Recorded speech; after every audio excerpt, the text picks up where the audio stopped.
नमस्कार. ठरलं तर मग या मालिकेच्या येणाऱ्या भागामध्ये जबरदस्त असा ट्विस्ट येणार आहे. तर आपण बघितलं इथे अर्जुनची मैत्रीण आता मानसी आलेली असते. कारण तिचं जमिनीचं काम असतं. तेव्हा तिने अर्जुनला आपलं वकील म्हणून निवडलेलं असतं आणि त्याच्यातर्फे ते आपल्या जमिनीचं काम करणार असते. त्यामुळे ती आता अर्जुनकडेच आलेली असते. तिची संपूर्ण फॅमिली USA मध्ये राहत असल्यामुळे ती आता अर्जुनच्या इथेच आलेली असते. त्यामुळे आल्यानंतर ती सगळ्यांची चौकशी अगदी व्यवस्थित करत असते. तेव्हा इथे बोलत असताना मानसी चैतन्याचा विषय काढते आणि ती म्हणते की चेतू कुठे आहे? तो तर इथे मला दिसलाच नाही. मला असं वाटलं की तो इथेच मला भेटतोय की काय? तेव्हा अर्जुनसुद्धा टाळाटाळ करतो. तिला त्या दोघांच्या भांडणाबद्दल काहीही सांगत नाही. त्यांचे जे गैरसमज झालेले असतात ते अर्जुन आता मानसीपासून लपून ठेवतो. त्यानंतर इथे मानसी जेव्हा कॅफेमध्ये जाते तिथे ती चैतन्य आणि साक्षी दोघांना एकत्र बघते.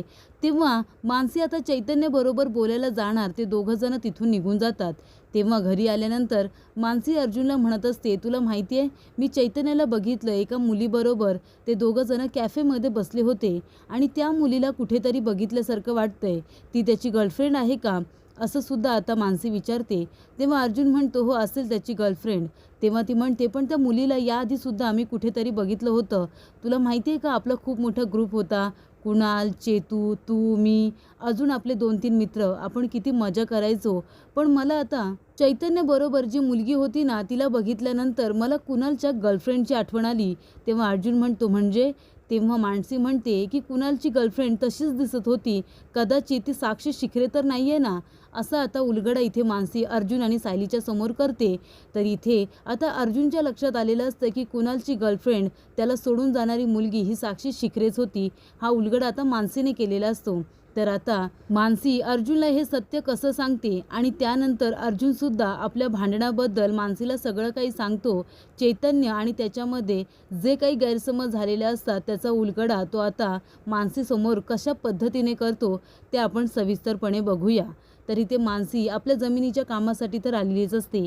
पण त्याचबरोबर ती अर्जुनची खूपच जवळची मैत्रीण असते. ती त्याच्या फॅमिली मेंबरमधील प्रत्येक माणसाला अगदी नावानिशीत ओळखत असते.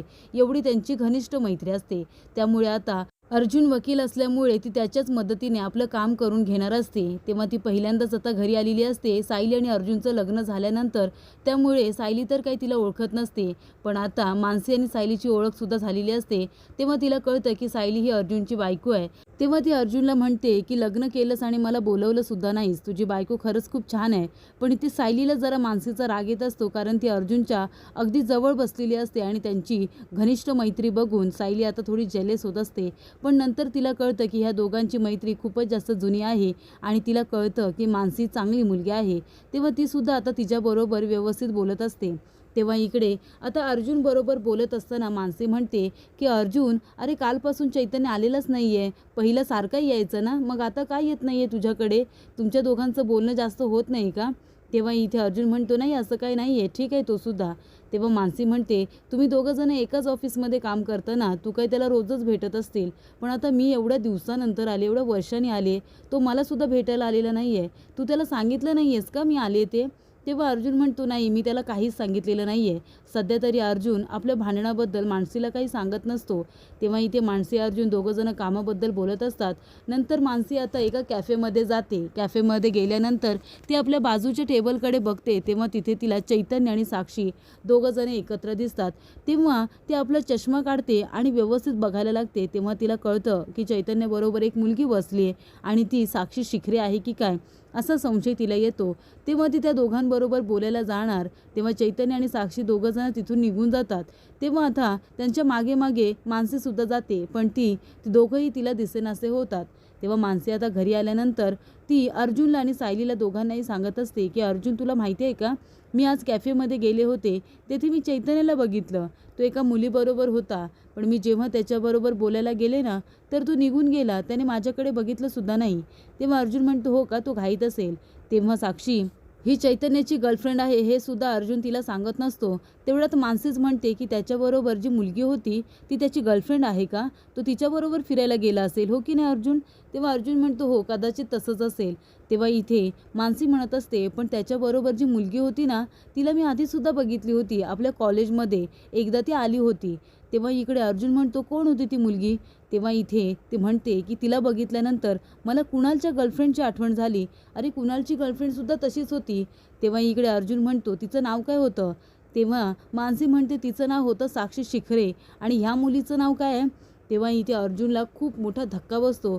तो म्हणतो, काय म्हणजे कुणालची जी गर्लफ्रेंड होती, जी पैशासाठी कुणालला सोडून गेली होती आणि कुणालने स्वतःला संपवलं होतं, ती मुलगी साक्षी शिखरे होती का?